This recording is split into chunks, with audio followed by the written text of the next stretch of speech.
அன்பிற்கினிய மாதா தொலைக்காட்சி சுவஞர்களே, தமிழ் மணக்கும் அன்பு நெஞ்சங்களே, வணக்கம். திரிகடகத்தில் இணைந்திருக்கும் உங்கள் ஒவ்வொருவருக்கும் நன்றியின் வாழ்த்துகள். இன்று நாம் மீண்டும் திரிகடகம் எண் 66 இருக்கின்றோம். இரண்டாம் கருத்தினை பார்க்கிறோம். சிறப்பில்லாதவை கொழுநனை இல்லாள் கரையும் வழி நிற்கும் சிற்றாள் இல்லாதான் கை மோதிரமும் பற்றிய கோல்கோடி வாழும் அரசனும் இம்மூன்றும் சால்போடு பட்டது இல. திரிகடகம் 66.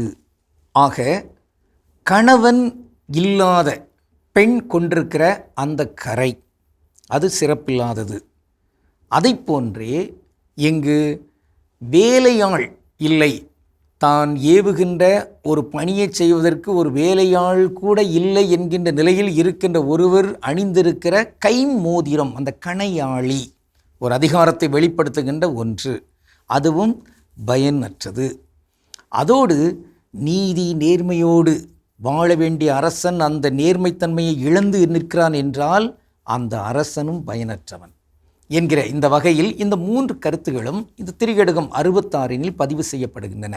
அவற்றுள் இந்த இரண்டாம் கருத்து வேலையாள் இல்லாத ஒருவர் அணிந்திருக்கிற அந்த அதிகார மோதிரம், அந்த மோதிரம் அது பயனற்றது.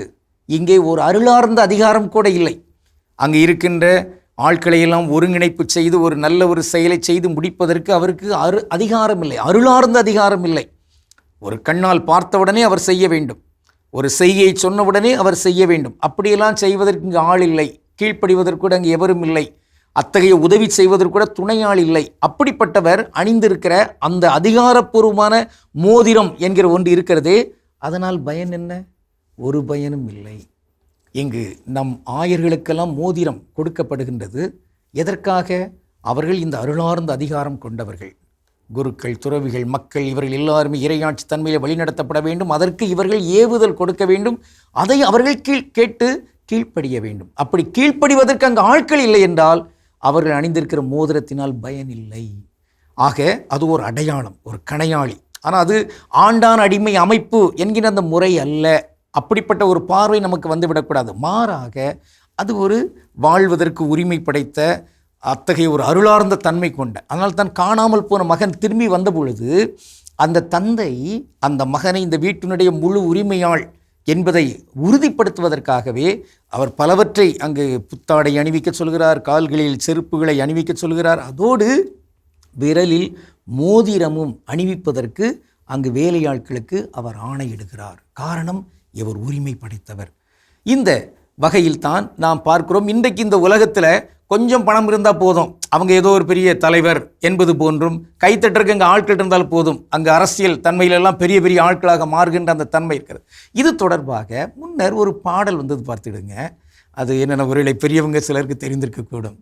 கையிலே பணம் இருந்தால் கழுதை கூட அரசனடி, கைதட்ட ஆள் இருந்தால் காக்கை கூட அழகனடி, கையிலே பணம் இருந்தால் கழுத கூட அரசனடி, அப்படி வரும், பார்த்துடுங்க. ஆக கையில் பணம் இருந்தால் போதும் அவர் அரசன், கைத்தட்டற்கு ஆள் இருந்தால் போதும் அவர் அந்த ஒரு பெரிய ஆள். அப்படி அல்ல. மாறாக ஒரு தலைவன் என்பவர், ஒரு அரசன் என்பவர், ஒரு ஆட்சி செய்கிறவர், அவர் அருளார்ந்த அதிகாரத்தை கொண்டிருக்க வேண்டும். ஆக பானையில் இருந்தால்தானே அகப்பையில் வரும்.